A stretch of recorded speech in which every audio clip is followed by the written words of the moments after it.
আসসালামু আলাইকুম। আজকে আমরা কথা বলবো আমাদের প্যানেল কোডের ৩৭৮ সেকশন। আমাদের হচ্ছে ৩৭৮ হচ্ছে আমাদের চুরি। আমরা চুরির ধারা নিয়ে আমরা আলোচনা করব। আজকে আমরা চুরির সংজ্ঞা এবং চুরির শাস্তি সে নিয়ে আলোচনা করব।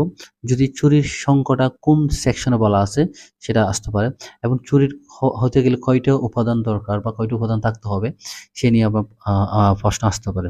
তো আমরা চলুন তাহলে আমরা চলে যাই চুরির আসলে সংখ্যা কোথায় বলা আছে। চুরির সংখ্যা বলা আছে ৩৭৮ ধারায় এবং চুরির ৫টা উপাদান রয়েছে। চুরির ৫টা উপাদান যদি থাকে তাহলে আমরা বলবো যে এটাকে চুরি হিসেবে ধরে নেওয়া যাবে।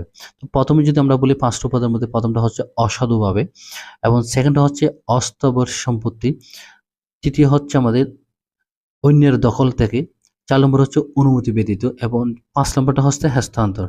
এখন হচ্ছে ৫টা উপাদান যদি থাকে সেক্ষেত্রে আমরা এটাকে চুরি হিসেবে আমরা ধরে নিব। যদি এই ৫টা উপাদান থেকে যেকোনো একটা উপাদান যদি মিসিং হয় সেক্ষেত্রে এটাকে চুরি হিসেবে এটাকে ধরা হবে না। আমরা প্যানেল করে ৪টা চুরির শাস্তি পাই। আমরা ৪টা চুরির শাস্তি নিয়ে আমরা আলোচনা করব।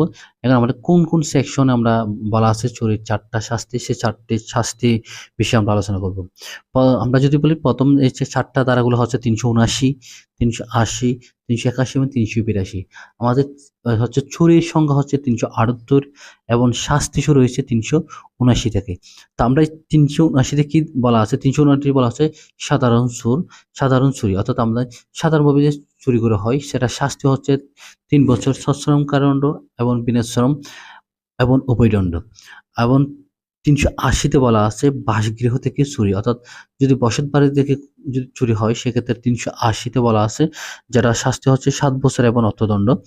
এবং ৩৮১ তে বলা আছে চাকর কর্তৃক মালিকের অধিকার সম্পত্তি চুরি, অর্থাৎ চাকর যদি তার মালিকের সম্পত্তি চুরি করে সেক্ষেত্রে এটা বলা আছে ৩৮২ তে, যার শাস্তি হচ্ছে ৭ বছর এবং অর্থদণ্ড।